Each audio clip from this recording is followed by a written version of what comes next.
Hello, and welcome back to another episode of Franchise Euphoria. Josh Brown here. Today's episode is brought to you by Franchise 5. Why Franchise 5? I'm glad you asked. Growing your franchise in a slow, deliberate, and thoughtful manner is a smart way to grow. Franchise 5 helps you do this by expanding 5 locations at a time with a Zen-like focus on the geographic locations that make sense for your growth. To learn more about this, go to franchiseeuphoria.com/franchise5. That's the number 5. So franchiseeuphoria.com/franchise5. Now to today's episode. Thrilled to have Shane Dunn from Pedal Pub on the program today. Shane became a partner and focuses on franchise development for Pedal Pub in 2017 and has served in that capacity ever since then. Shane has founded and operated multiple tech terms and founded his first startup in 2004 and was successfully able to secure multiple rounds of funding and then eventually work out to an exit of that business. His second venture began in 2010 as he founded and operated a digital marketing company that serviced clients across numerous industries. You'll find from this interview that Shane has a wealth of experience in helping to facilitate brands and businesses to grow and to grow their footprint across the country. And you'll learn about Pedal Pub's interesting start and how they've kind of maneuvered from a licensing system into a franchise system. So without further ado, here's Shane. Hi, Shane. Welcome to Franchise Euphoria. How you doing? I'm doing great, Josh. Yourself? Doing fantastic. I'm happy that we're finally going to be able to get this call recorded the right way. So thank you for your patience. And for the audience who's listening, it's been interesting trying to maneuver through some of the technical challenges that are bound to happen when you're in the podcast business. And but we are working through it, right, Shane? That's correct. I was telling you before, I think the roadblocks we have will just make for better quality content. I feel like I know you so well already. So you're here to talk about Pedal Pub. Why don't we start by you just giving us a little bit of a background on the franchise, on the business, and how you got involved with it? Yeah, perfect. Great place to start. If for sure when we hear Pedal Pub, and this is anytime you mention this, people's eyes always light up, and it seems familiar, and it's like, oh, I think I know what that is. And the second that you start describing the actual bike itself, the 16-passenger bike that's got essentially bars on both sides and someone's driving it, that's when everyone goes, oh my gosh, I've seen that thing in Nashville, Detroit, Indianapolis, Minneapolis, Austin. I've seen, and then they really remember it. And they get this big smile on their face, or I've actually done one of those before. And so that's really the concept, and it fits so well in this what we'll call experiential tourism space. And the concept of Pedal Pub is it's just fascinating. I got involved a little over a year and a half ago. A private equity firm here in our hometown, Minneapolis, where we're headquartered, a private equity firm I've worked with for the last 10 years in various projects. The managing partner reached out to me and said, hey, Shane, you have to come see this concept that we're going to get involved in, and would love more than anything for you to come help us, basically grow this concept. And I spent a good 6 months just looking into Pedal Pub and the operation and the growth it was having. And there was no question I had to get involved. And I'll tell you, to date, I think I am pretty confident to say this is by far the biggest opportunity that I've ever been involved in. So you guys essentially rent out some sort of vehicle that people hop onto. They bring their own beer, or they stop along the way and stop along the route and sort of pick up their own beer and snacks and so forth. And you just kind of take them on a tour of whichever town or city they're in.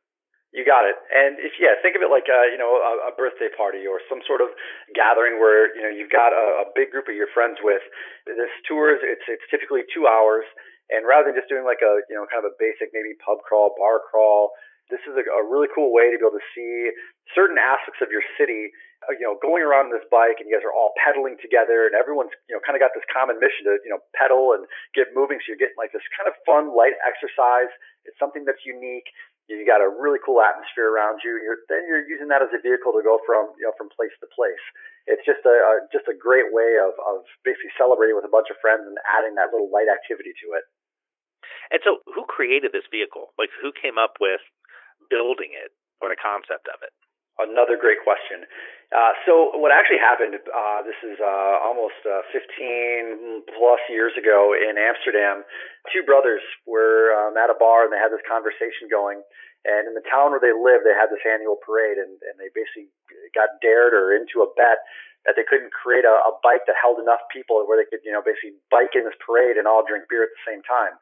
And so the two brothers got together and they created this design on the back of a napkin for what's eventually going to be the pedal pub. And they created this design and actually built it. And this bike that they built, almost 17 years ago is actually still in operation today. And then that bike just morphed and got better and better and better. And that's where the initial design actually came from for the bike. How it actually got here in the United States. So Pedal Pub, our company, we actually pioneered this party bike industry here in the United States.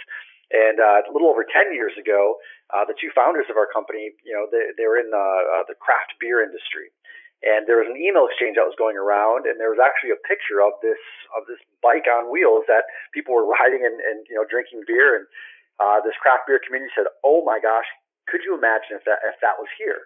And our two founders basically took it to the next level, jumped on a plane, went over to the Netherlands, met up with the manufacturers, and basically struck this exclusive deal for them to create this bike for them. And they brought the first bike over here 10 years ago. And, in the last 10 years, we've grown to well over 50 different markets. We exclusively distribute the bike all throughout North America. But I mean, even now we're working on things in Belize, in the UK, all throughout Mexico. I mean, it's been awesome. No, that's fascinating. I had no idea how that sort of first vehicle for the pedal pub was actually created. So that's interesting. Now you said you've got over 50 locations. Are those licensed locations, or are they all franchise locations? Okay, yeah. So here's kind of the backstory. When we, 10 years ago, when the founders kind of launched the business, they had the opportunity to go down the franchising route. But at the time, the cost of actually turning a business into a franchise and the human resources it takes to actually get that off the ground was a little daunting to them at the time. And so they actually started as a licensed model where, similar to a franchise, right? Where they would license out the kind of the operations of the business. They would distribute the bikes, and then the operators, the licensees at the time, would pay an annual license fee. The only thing they weren't able to do in that license model is they weren't able to utilize the similar brand name. And when we saw the concept, early on from our private equity standpoint, we thought that was, one of the biggest disadvantages. You've got at the time about 40 locations who are all operating under different names. So each location had its own marketing budget. They're kind of creating their own system, their own company. And realistically, they were all doing the same thing, but spending dollars to try to create it.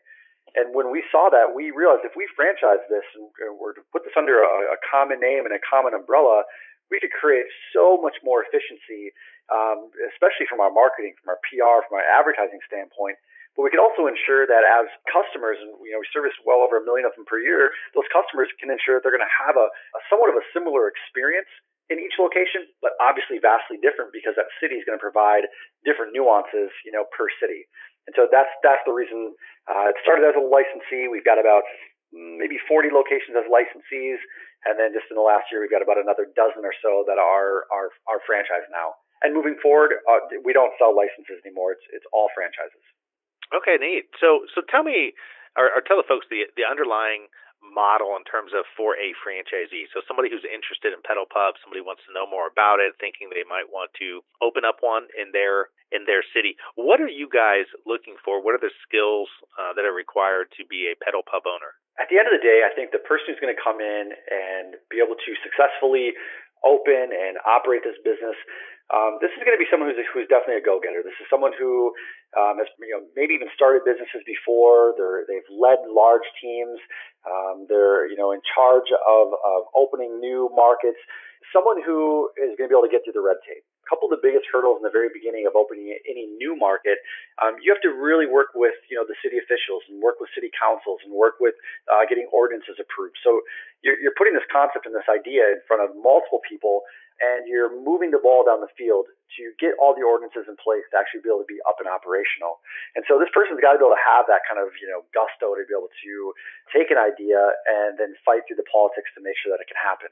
The good news there is that we've done it so many times and we've got the playbooks on exactly how to do it, because there's definitely a right way and a wrong way to approach the politics. And we can definitely help guide that process and make it much more efficient. So that's there. And the second part of it, in this business, this really becomes a complete relationship business. You are establishing relationships with the local bars, the local restaurants, the distilleries. You're establishing relationships with the convention and visitor bureaus. And you have to be able to really like that social aspect of this business. All the people who are going to be, working for you eventually, who are going to be piloting the bikes. I mean, this really becomes like this social experience. And if you've got that, that gusto, that drive, that business acumen, you enjoy the social aspect of building a business, all those things I think are very, very important. Do you guys go year round, especially in climates where there's, snow and in the wintertime? So let's take a lot of our northern markets. Realistically, there's about 7 months of operation, because as soon as the super cold weather hits and the snow hits, the bikes are not operable. Here at our Minneapolis location, we have 10 bikes. And come about the end of October, the beginning of November, all 10 of our bikes will sit in our warehouse, and they'll sit there all, pretty much all winter long, with the exception of there'll be a handful of like craft shows and food and wine shows that'll be out throughout the winter that will utilize our bikes there for props and things like that. But pretty much all of the revenue is actually created during those 7 months. And so when I know you'd mentioned ordinances, I mean, are there special permits that you have to get? I know it's based on cities, but every city has sort of their own requirements, cities and states. But are there special permits not only that you have to get for the vehicle, but also special permits or licenses for the people operating the vehicle? Josh, you're absolutely right. It really is different city by city. Fortunately, again, at the time and place where we are in this business right now, the familiarity is definitely there, to the point where we have a lot of cities who on a weekly basis are calling us. And, they've got someone who's submitted an application to the city for a new business. It happens to be in the party bike industry, and they're basically reaching out to us to ask questions about insurance and processes and systems and operations and other city ordinances. So it's really, really fortunate, for us. But each city is going to be different. And another good factor is that we've written so many different ordinances into place that we've got just a book full of them that we can use those to basically work with the cities to help them craft those ordinances so they work inside of their cities specifically. So turning a business into a franchise is a big undertaking. And then on top of it, when you take a business that's already under a licensing structure and now you convert it into a franchise structure, that's an even bigger undertaking. To the best of your ability, explain a little bit what that process has been like for Pedal Pub. Sure, twofold. The franchising process, we knew even before the acquisition that if we were going to dive into this company head first, that we were for sure going to turn it into a franchise. We saw the potential of a brand, and Pedal Pub has got such a great brand to it. It's kind of like what Kleenex is to tissue. I mean, everyone refers to this industry already as Pedal Pub, and really it's the party bike industry and the experiential tourism sector. So we had a really, really good start. And the franchising model is really two parts. It's a lot of human capital that goes into it. I think our franchise disclosure document is closing in at about 180 pages deep. And to go through, you've got some templates that are there, but I mean, realistically, you're writing the entire thing. And so it takes just a lot of human capital to really go through that whole process. And the second part is the financial capital, which prohibits probably a lot of different companies from trying to franchise, because it low mid six figures is a starting point for a franchise system, and it just kind of goes up from there, depending on what kind of firm that you have. It's very complicated, and so we put all that work in, and it really took us about 9 months to complete the process. But we did it because we knew that at the end of the day, it would have huge impacts, especially as it relates to when we go into a new city for the first time. And we come in as a franchised organization as opposed to just an independent. We actually have a lot more clout with that city because the city realizes how many hoops we had to go through to be able to make that process happen. So it's actually, we believe it's going to give us a major, major leg up in this entire industry. Now, on the other side of it, when we take basically 9+ years of work that went into this license model, and then we go ahead and switch to a franchise model, It's got a whole other set of complications because now we are essentially working with a group of 40 people that have built a business from scratch, pretty much built it on the back of a napkin. They created their process, their systems, and now we're saying, well, we're over here, we're going to turn into a franchise. We'd love for you to convert to a franchise and come with us, and here's kind of the rules of engagement, but we understand if you don't. So that's a big process for us, and we knew that I would say the majority of our licensed network, we knew they weren't going to convert to a franchise just because of where they were in the workings of building their business, and that was okay. And so our goal really right now is really finding all the new locations and new areas where we are putting franchise locations. And then over time, what we feel will start to happen is we feel our brand and the value that we're bringing to the table as a whole, we'll start to see that more of those licensees will really start to see the value of what we're creating. So, one of the interesting things is, being on the side of having worked with businesses and, do work with businesses that become franchises and then helping them thereafter. One of the big issues or challenges is that, you put so much as a business into becoming a franchise, and then you become a franchise and you're like, okay, great. Now, how do I go get franchisees? I'm curious what has been the marketing strategy and essentially the go-to-market strategy for once Pedal Pub became a franchise to now grow the franchise system with good quality franchisees. So coming into this position, my background has been in digital marketing, traditional media, advertising, and PR.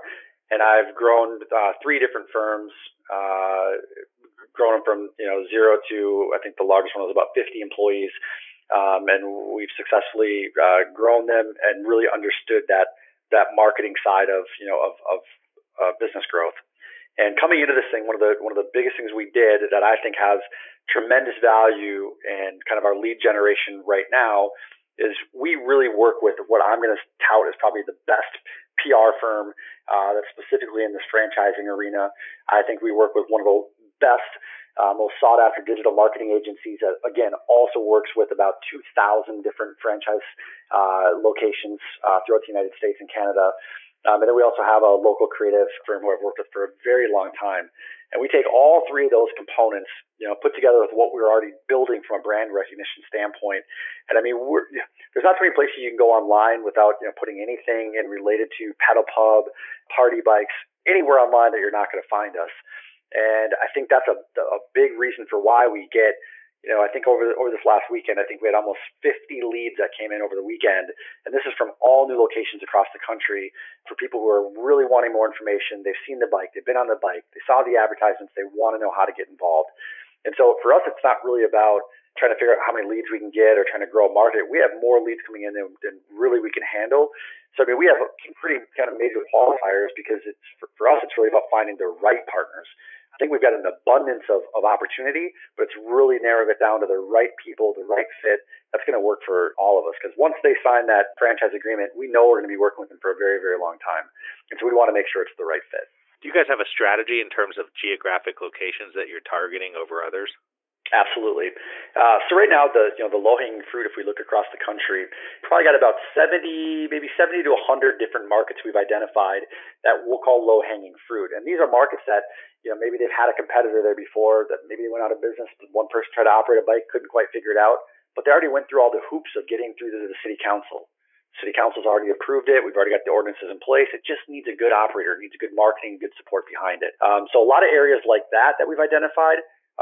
We've got marketing in all of those areas, and that's where we're focused on for sure. So really, really large markets. We've got our eye on a couple of big markets with a couple of deals that are just pending.